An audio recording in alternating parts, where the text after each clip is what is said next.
Hello, my friends. Uh, Dr. Gabe Roberts here, the Subconscious Healer. Today with another video of breaking free from chronic pain, chronic symptoms. And today's topic is going to be, what do you mean my brain can malfunction? Or what do you mean my nervous system can malfunction? I've had some questions about that, and some people, emailed me and messaged me and things like that. And the whole kind of underlying summary, if I could paraphrase, would be something along the terms of, what do you mean my brain is making a mistake? What do you mean my nervous system is malfunctioning? Let me talk about that a little bit more in depth in this video. But before we do that, let's give ourselves a signal of safety. Takes just a few minutes, and I invite you to do this with me because the benefits, again, of this simple exercise, it takes minutes to do, lasts for 6 hours, and that's a really nice effort for pay exchange. So let me go ahead and put my hand here, all my attention, all my awareness on my heart center, slowing the breathing down, exhaling longer than I'm inhaling for.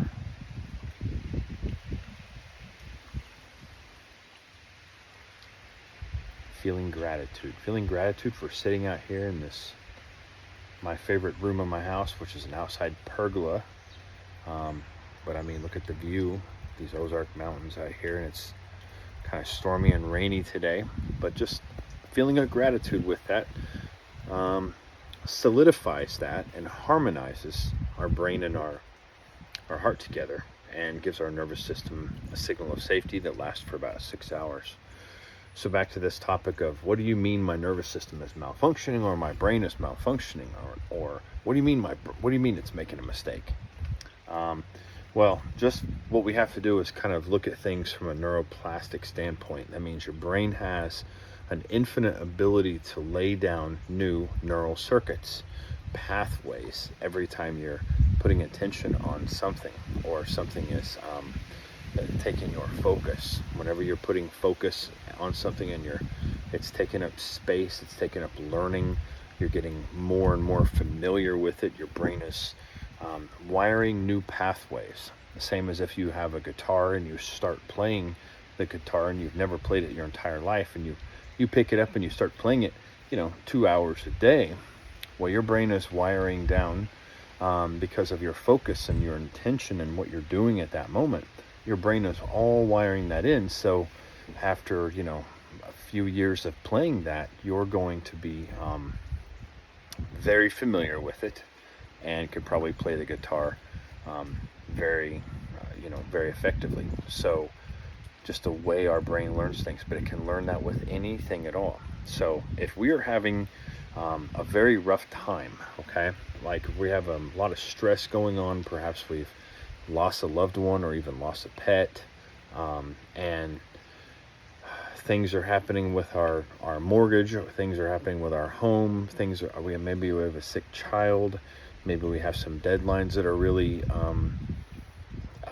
taking up way too much of our time and our attention. We're too worried about these deadlines and doing everything we need to do to make everything happen, and we're taking on too much, and our stress load is starting to become quite heavy.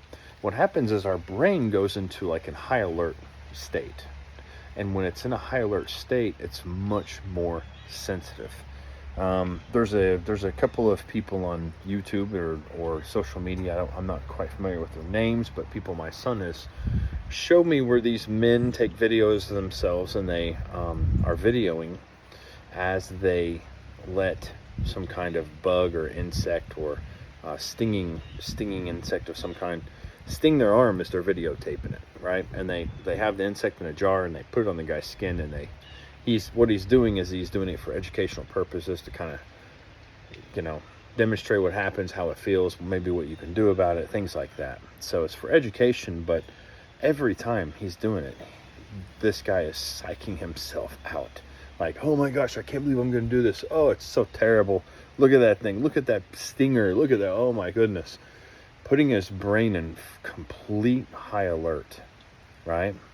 And whether we know it or not, that makes things much worse if something does happen. So this man is probably heavily exaggerating the pain response that this bug bite is going to give him, versus if he looked at it and said, hey, I'm going to do this for educational purposes, and this is not going to be pleasant. It's not something I advise doing, but we're going to see what we can do, and we're going to make notes of it, and everything's going to be okay. Like, it's not going to be permanent, or I wouldn't be doing it, right? So he allows himself to get stung, but you see the different messages, the difference in tonality, the difference in intensity behind those two examples there determine how alert your brain is. And when your brain is on high alert, you have a tendency, because you're much more sensitive, like he was in the first scenario with the insect, you're much more likely to have something be wired in permanently. So this can be called many different names. A perfect storm. Maybe you can even call it a perfect storm, but it's whatever you have a lot of stressors going on with your body, with your physiology, with your life, with your stresses, a lot of unknowns, a lot of uncertainties, a lot of things happening where you feel lack of control. These all put the brain in high alert. And when that's taking place, you can have, your brain is learning this essentially, because it's an experience, and your brain is laying down certain wires, brain circuits. Think of these like a spaghetti noodles laying across, like a cooking sheet or something, right? If you could just lay these wet spaghetti noodles across this sheet, these are your brain wiring in these experiences, no matter if they're good or bad. These are not pleasant ones, they're stressful, right? But nonetheless, your brain is still learning them. And now let's say something happens. Let's say you get an injury. Let's say you fall. Let's say that you hurt your knee. Let's say that you suddenly get the flu, okay? Something like that. Well, now let's lay a whole new layer of spaghetti noodles down and overlap these other ones. So now new symptoms are happening. Your brain is having an experience with the flu or with this injury. And these symptoms are also experiences to the brain. So guess what? They have their own neural circuit pathway. They're learning. Your brain's learning. And now imagine these spaghetti noodles laying over themselves, right?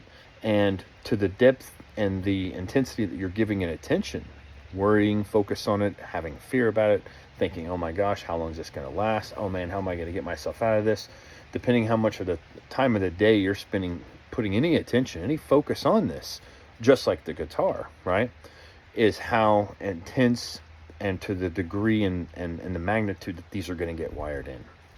So once these things get wired in, like the spaghetti noodles overlaying themselves, now when a stressful event occurs 6 months down the road, or a year down the road, or 2 weeks down the road, whatever it may be, when those neural circuits get active, they can also activate the other ones that have overlaid with them, and suddenly now you have reoccurring symptoms like the flu every time you get stressed out. Makes sense? That's how your brain can learn to keep symptoms on much longer than they should be.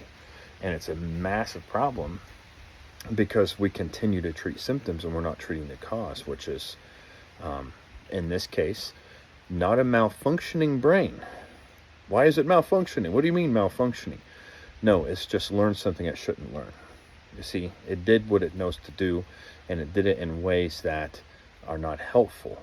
But nonetheless, we have to address it for what it is, not treat the symptoms, treat the root cause. And that, in that case, would be unlearning, okay? Teaching it something new.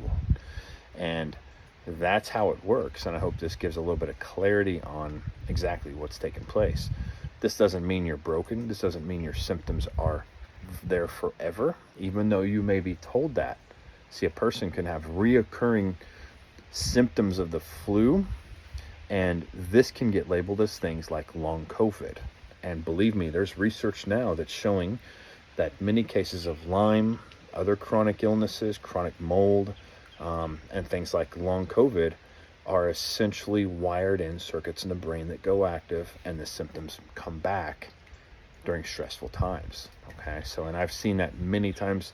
That's why I evolved from doing functional medicine to doing this kind of work, because I noticed those patterns and it made no sense to me clinically until I went much deeper.